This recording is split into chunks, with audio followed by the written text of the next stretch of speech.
Welcome to the realm where legends come to life. Here, we journey through the timeless tales of myth, folklore, and ancient history, exploring the mysteries that have fascinated humanity for centuries. From the heroic sagas of legendary warriors to the eerie whispers of forgotten spirits, every story is a portal to a world beyond the ordinary.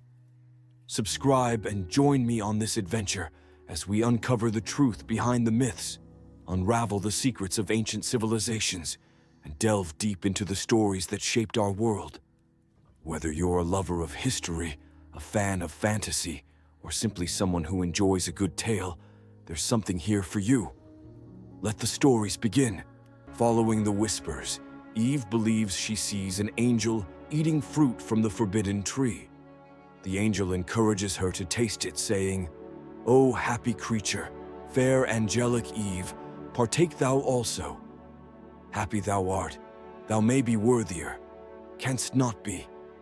Taste this, and be henceforth among the gods, thyself a goddess, not to earth confined." The angel tries to persuade Eve by suggesting that she could become a goddess merely by tasting the fruit. However, before Eve can do so, the angel disappears, and she wakes from her dream. Adam, fairly concerned, does his best to reassure Eve that it was just a dream and not an indication of the future. Both Adam and Eve possess free will, a gift given by God. At this point, God is fully aware of Satan's plan, but he still believes that his human creation can exercise their free will. He sends for the archangel Raphael, instructing him to go to Eden and explain why the fruit is forbidden, or at least to clarify the differences between earthly and heavenly food. This way, when Satan comes, both Adam and Eve will understand that eating from the tree is forbidden, and if they choose to exercise their free will, their punishments will be their own. Raphael explains these differences to Adam, who is expected to relay this information to Eve. When Adam questions why any creature of God would willingly disobey him, Raphael recounts the story of Satan and his fall from grace as a cautionary tale. Heaven was always a place of peace until the day God announced that he had created a son whom he wished to rule with him. One angel in particular took issue with this and voiced his frustration and anger. For his disobedience, he would be stripped of his heavenly name and would be known as Satan. As one of God's most loyal and trusted angels, Satan believed he deserved to rule alongside God, and thus the rebellion began. He convinced a third of the angels to join his cause and contest God's rule. A rebellious angel named Abdil eventually saw the error of his ways and tried to convince Satan that this battle could not be won. Abdiel then asked God for forgiveness, which was granted, showing that for those who seek it, there will always be redemption.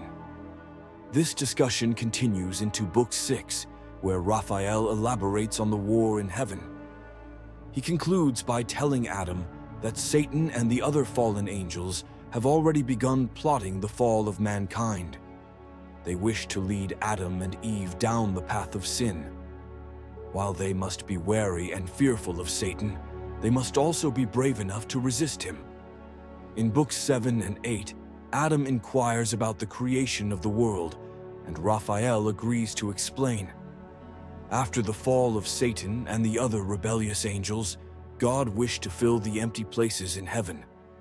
He found an uninhabited part of the universe devoid of life and created the earth. If mankind shows obedience and belief in God's will, there will come a day when the earth and heaven become one.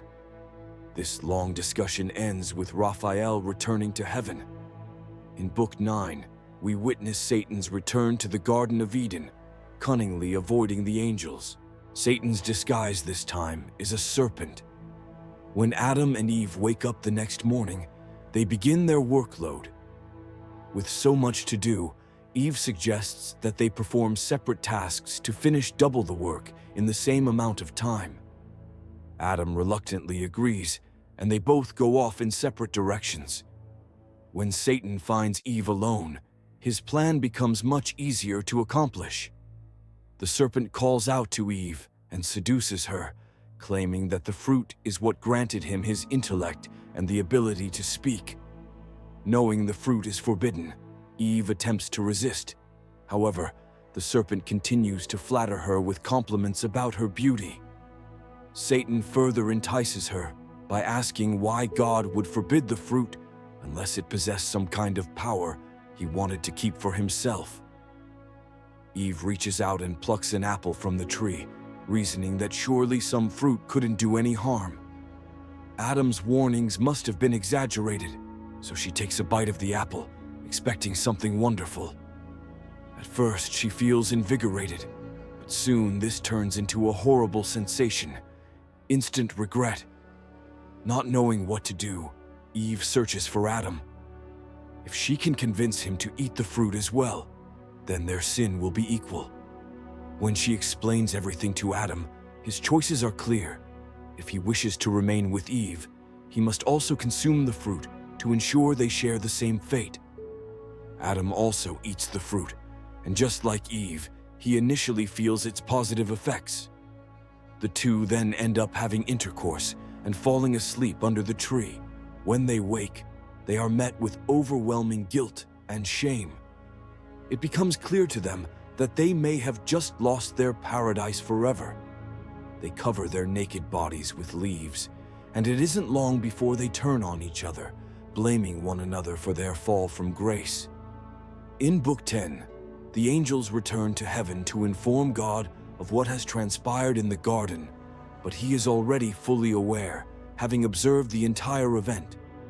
The angels attempt to share the blame, claiming they failed to stop Satan from entering the garden.